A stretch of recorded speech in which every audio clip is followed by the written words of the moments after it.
तो और आपको लगता है कि इस समय मेरे पास बहुत अच्छा मौका है, यहाँ पे वकील भी बैठे हैं, यहाँ पे आंटी भी हैं, हम लोग भी हैं, तो आप अपनी बात को कह सकते हो, ठीक है ना?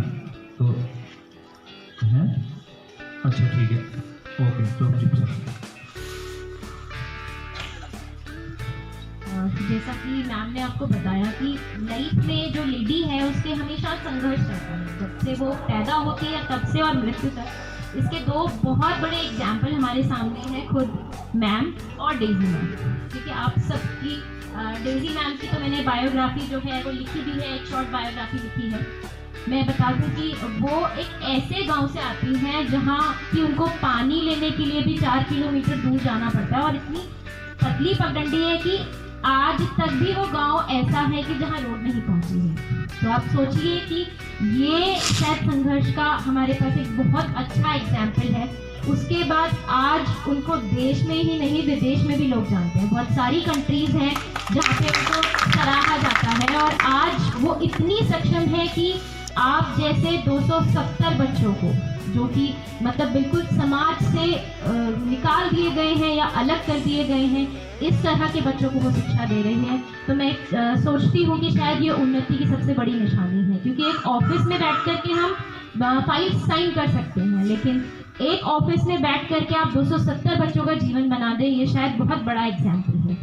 आप जैसी लड़कियों को इसलिए हम चुनते हैं ऐसे प्रोग्राम के लिए, क्योंकि ये एक ऐसी एज है जिसमें आप शायद लाइफ का सबसे अच्छा पार्ट भी जियोगे अगर आप एक अच्छा रास्ता चुन लो, और लाइफ का एक बहुत बुरा पार्ट भी जियोगे अगर आप एक गलत रास्ता चुन लो। तो हम लोग, क्योंकि सर ने हमें समाज को सुधारने का और खूबसूरत बनाने का मौका दिया है, सिखाया है, तो हम लोग ये चाहेंगे कि आप लोग, क्योंकि हर किसी को पता होगा जब हम एक लड़के को पढ़ाते हैं तो सिर्फ एक ही लड़के को पढ़ाते हैं, ठीक है। हम ट्यूशन आगे जाके देते तो अलग बात है, लेकिन जब हम एक लड़की को पढ़ाते हैं तो हम पूरी फैमिली को पढ़ाते हैं। वो अपने घर में खाने का ध्यान देती है तो वो न्यूट्रिशन का ध्यान देगी अगर वो पढ़ लिख गई, वो हाइजीन का ध्यान देगी, वो साफ सफाई का ध्यान देगी, उसे पता होगा मुझे कैसा खाना बनाना। काम हो रहा है, चाहे वो एजुकेशन हो, चाहे वो जुडिशरी हो, चाहे हमारी डिफेंस से संबंधित हो, लेकिन वो बात अलग है।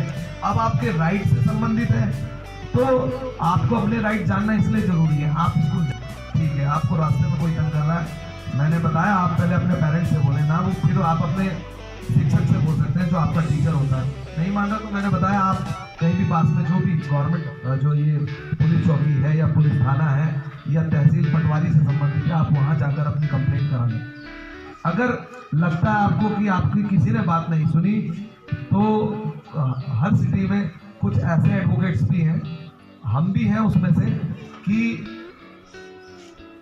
आपकी कंप्लेंट किसी ने नहीं सुनी, इग्नोर कर दिया, या सामने वाला बहुत बड़ी पार्टी था, इट मीन्स उसका सोशली बैकग्राउंड बहुत हाई है या इकोनॉमिक बैकग्राउंड बहुत हाई है, पैसे से बहुत संपन्न है, या सामाजिक रूप से या दूसरे राजनीतिक रूप से संपन्न है, शायद आपकी थाने में कंप्लेंट नहीं हुई, तो आप किसी भी एडवोकेट के माध्यम से कोर्ट में जाके अपनी कंप्लेंट दर्ज करा सकते हैं। उसके लिए पैसे की जरूरत नहीं है, ठीक है ना। उसके लिए प्रोजेक्ट हेल्प जैसी संस्थाएं आप लोगों को कुछ मार्गदर्शन करने में बहुत आगे ले जाती हैं, जैसे कि शिक्षा के क्षेत्र में ले जाती है।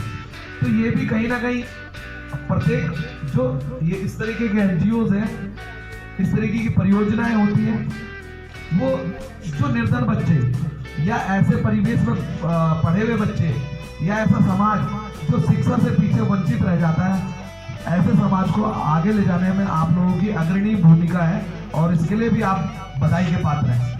क्योंकि अगर कहते हैं हमारे पूर्वजों की जो कहावत है, सुनी होगी आपने, जिसकी एक पीढ़ी अच्छा पढ़ जाती है उसकी 3 पूरी पीढ़ियां तर जाती है। मतलब अगर आप अच्छे से पढ़ गए तो शायद आप आने वाली 3 पीढ़ियां बदल देंगे, क्योंकि आपका एजुकेशन लेवल हाई हो जाएगा। तो बिल्कुल आप, चाहे आप अपना बिजनेस करें, चाहे आप जॉब करें, चाहे आप कोई भी काम करें, उसका करने का तरीका अलग होगा, और कहीं ना कहीं आप आर्थिक रूप से भी सक्षम होंगे। तो जहाँ कानून की जानकारी के लिए आप लगता है कि आपको कहीं वहाँ जस्टिस नहीं मिल रहा, तो आप किसी एडवोकेट के पास जा सकते हैं, किसी संस्था के, ऐसी संस्था के पास जाकर कह सकते हैं कि भाई हमारी हेल्प नहीं हो रही है, इसी तरीके से मैं बहुत परेशान हूँ। तो कोर्ट का हम कोर्ट में जाकर एप्लीकेशन दे सकते हैं, और कोर्ट में भी बड़ा लोग कोर्ट के नाम से डर रहे हैं अभी, मतलब कि कोर्ट जाएंगे, कोर्ट में कोर्ट कचहरी में फंस जाएंगे, हम उनकी प्रोसीडिंग में फंस जाएंगे, कई साल काम मामले चलेंगे। लेकिन पॉक्सो एक्ट की जो मैं बात बताऊं, जो protection sexual harassment child act है ये, उसमें क्या है कि मैम विदिन 1 मंथ आपको चार्जशीट फाइल करनी होगी पुलिस को अगर उसमें मामला दर्ज होता है, और विदिन 3 मंथ उसका ट्रायल कंप्लीट करना होगा। तो ऐसा नहीं है, बहुत कड़े प्रावधान दिए गए, और ऐसा है भी। अभी तक यहाँ पौड़ी डिस्ट्रिक्ट की मैं बात बता दूँ, पौड़ी डिस्ट्रिक्ट में ईयर 2017 से के केसेस एंड हो चुके हैं और 18 के स्टार्ट हो चुके हैं। सुप्रीम कोर्ट और हाई कोर्ट सब गाइड कर रही है इस मामले में, डे टू डे रिपोर्ट लेती है लोअर कोर्ट्स की कि आपने कितने केस डिसाइड किए। तो ऐसा नहीं है, अब हमारे देश में भी थोड़ा सा जस्टिस में भी और जुडिशरी में भी थोड़ा रफ्तार आई है। तो आप जैसे बच्चे अगर जुडिशरी में जाएंगे या आप राजनीतिक किसी उसमें परिवेश में जाएंगे, आप एमएलए बनेंगे, एमपी बनेंगे, तो जब आप काम को रफ्तार देंगे तो पूरे देश की रफ्तार बढ़ती है, ठीक है ना। बहुत सरल भाषा में मैं बता रहा हूँ। तो आप संस्था के हेल्प के माध्यम से किसी भी एडवोकेट के पास जाके एक केवल चिट्ठी मात्रा, ऐसा नहीं कि उसके लिए आपको कोई फाइल तैयार करनी होगी। अगर आप एक पेपर में भी लिख के अपनी कंप्लेंट देंगे तो कोर्ट को 100 फोटो उस पर कॉग्निजेंस मतलब आपकी बात सुनकर पुलिस को ऑर्डर पास करना होगा कि आप इस कंप्लेंट में कार्रवाई करिए। तो अब कानून बहुत सरल हो चुका है, लेकिन उसको जानने की जरूरत है, ठीक है ना। और अगर आपके पास एडवोकेट्स के लिए पैसा नहीं है ना, आपको लगता है कि नहीं भाई आपको कोई संस्था नहीं मिली, माना आप कहीं डेढ़ क्षेत्र में, तो आप कोर्ट में जाए direct. Judicial magistrate first class magistrate पहली सीढ़ी वही होती है जुडिशरी की, वहीं आपकी कंप्लेंट सुनी जाती है। अगर पुलिस नहीं सुनती तो आप सिंपल से एक एप्लीकेशन दे दीजिए, और साथ में एक एप्लीकेशन आप और दीजिए कि मेरे को एडवोकेट चाहिए क्योंकि मैं कानून नहीं जानती हूँ या जानता हूँ। तो आप देंगे तो आपको फ्री ऑफ कॉस्ट एक लीगल एड होती है, प्रत्येक डिस्ट्रिक्ट में वो खुली है जुडिशरी के स्तर पर, और उसका सेंट्रल गवर्नमेंट से पैसा आता है और उसकी मॉनिटरिंग हाई कोर्ट करता है। तो आपको वहाँ फ्री एडवोकेट मिलेगा आपके पूरे मुकदमे की सुनवाई तक की।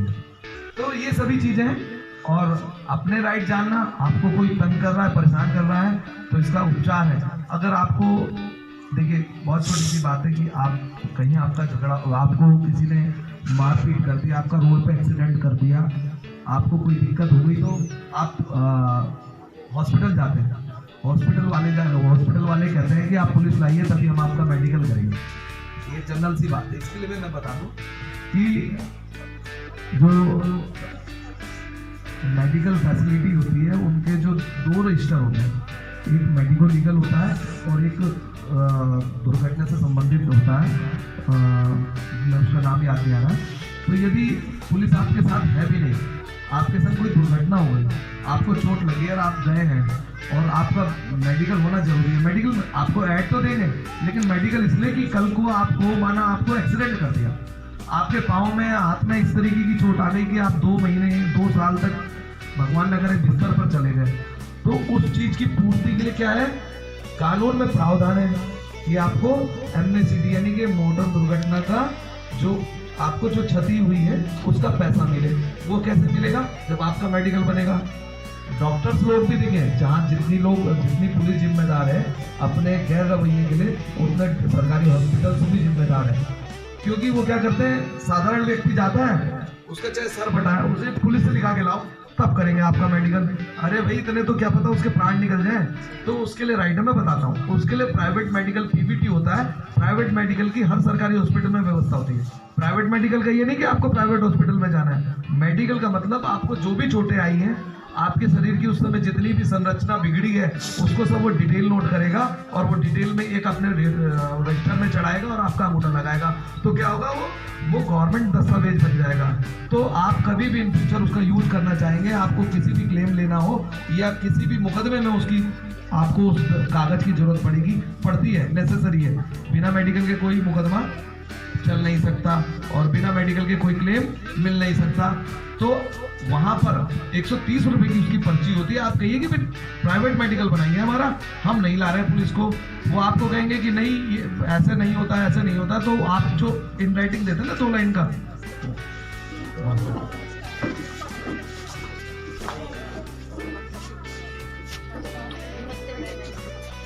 मैं बीच में रुकूंगा। हमारी माता तुल्य श्रीमती सची नेनवाल जी जो पूर्व नगर पालिका अध्यक्ष हैं आई हैं और बड़ा सौभाग्य का विषय है कि आप हमारे खुद माँ अप्रोच करती थी बेटी की पढ़ाई का और उनको पढ़ने नहीं जाने देना चाहती थी और उनको रोका करती थी, फिर भी वो छुप के जाती थी और इस शर्त पे कि आते हुए वो लकड़ियां लेके आएंगी। क्यों? क्योंकि शाम को खाना बनाना है चूल्हे पे। ठीक है, तो इस तरह की लाइफ जी करके उन्होंने किसी भी तरह से गांव में 10th किया, उसके बाद पौड़ी गई, 12th किया, उसके बाद कंप्यूटर की बहुत उच्च शिक्षा पाई, BA करा, शादी हुई, MA करा, डबल MA करा और अभी इसी साल मतलब उनको अपनी फाइनल मार्कशीट अवार्ड हुई है MSW की। सोशल वर्क में भी उन्होंने मास्टर्स कर दिया है। ये बहुत बड़ा चैलेंज होता है कि आप शादी के बाद पढ़ाई करें और उन्होंने अपनी सारी पढ़ाई शादी के बाद करी है। एक बहुत अच्छी खुशहाल फैमिली को मैनेज कर रही है, ये बहुत बड़ा एग्जाम्पल है। सोसाइटी को मैनेज कर रही है, घर को एक साथ मैनेज कर रही है। दूसरा एग्जाम्पल है मैम का, इनकी तो मैं काफ़ी टाइम से फ़ैन भी हूँ, मिलना पहली बार हुआ है। मैम को भी आप सब लोग बहुत अच्छे से जानते होंगे, कितना संघर्ष एक अकेली औरत को करना पड़ता है, वो शायद आप लोग अपने घर में ज़्यादा अच्छे से देखते होंगे। फादर होने के बावजूद आप लोग के पास शायद पिता का वो प्यार नहीं है, क्योंकि इस सोसाइटी में रह करके मैंने आपके तबके के साथ जब काम किया तो पता लगा कि मर्द सिर्फ नाम के लिए मर्द होता है, उस घर की औरत मर्द होती है। क्योंकि आपके पिता को मैंने मजदूरी करके सिर्फ शराब पीते देखा है। बहुत कम पिता ऐसे हैं जो दिन भर मजदूरी करके अपने बच्चों का पेट भरे, वरना मैंने माओ को सुबह वो टोकरी उठा करके वो कुछ बेचने जाती हैं, तब जा करके शाम को अपने बच्चे को कुछ खिला पाती हैं। हमारे पास हमारे खुद के सिटी सेंटर में इतने सारे एग्जाम्पल्स हैं कि हमको रोज़ कोई बच्चा आए तो उसे पूछना होता है पहले कि बेटा तुमने खाना खाया है, उसके बाद हम पूछते हैं कि बेटा होमवर्क किया है। ठीक है, तो आपको वो औरत बनना है जो अपनी पूरी फैमिली को, अपने पूरे समाज को अकेले आप संभाल सको। ठीक है, और अब मैं आलिया का वेलकम करना चाहूँगी जो आपसे कुछ बात करना चाहती है स्पेशल दिन के ऊपर। प्लीज आलिया, आप आगे। तो और आपको लगता है कि इस समय मेरे पास बहुत अच्छा मौका है, यहाँ पे वकील भी बैठे हैं, यहाँ पे आंटी भी हैं, हम लोग भी हैं, तो आप अपनी बात को कह सकते हो। ठीक है ना? तो अच्छा ठीक है, ओके। तो जैसा कि मैम ने आपको बताया कि लाइफ में जो लेडी है उसके हमेशा संघर्ष रहता है, जब से वो पैदा होती है तब से और मृत्यु तक। इसके दो बहुत बड़े एग्जाम्पल हमारे सामने हैं, खुद मैम और डेजी मैम। ठीक है, आप सबकी डेजी मैम की तो मैंने बायोग्राफी जो है वो लिखी भी है, एक शॉर्ट बायोग्राफी लिखी है। मैं बता दूं कि वो एक ऐसे गांव से आती हैं जहां कि उनको पानी लेने के लिए भी 4 किलोमीटर दूर जाना पड़ता है और इतनी पतली पगडंडी है कि आज तक भी वो गांव ऐसा है कि जहां रोड नहीं पहुंची है। तो आप सोचिए कि ये शायद संघर्ष का हमारे पास एक बहुत अच्छा एग्जाम्पल है। उसके बाद आज उनको देश में ही नहीं विदेश में भी लोग जानते हैं। बहुत सारी कंट्रीज हैं जहाँ पे उनको सराहा जाता है और आज वो इतनी सक्षम है कि आप जैसे 270 बच्चों को जो कि मतलब बिल्कुल समाज से निकाल दिए गए हैं या अलग कर दिए गए हैं, इस तरह के बच्चों को वो शिक्षा दे रही है। तो मैं सोचती हूँ कि शायद ये उन्नति की सबसे बड़ी निशानी है, क्योंकि एक ऑफिस में बैठ कर के हम फाइल साइन कर सकते हैं, लेकिन एक ऑफिस में बैठ करके आप 270 बच्चों का जीवन बना दें, ये शायद बहुत बड़ा एग्जाम्पल है।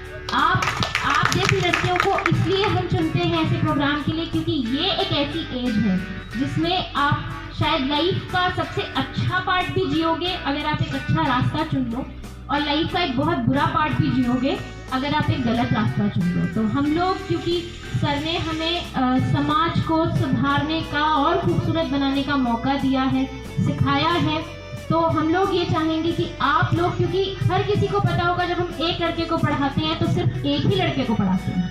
ठीक है, हाँ वो ट्यूशन आगे जाके देते तो अलग बात है, लेकिन जब हम एक लड़की को पढ़ाते हैं तो हम पूरी फैमिली को पढ़ाते हैं।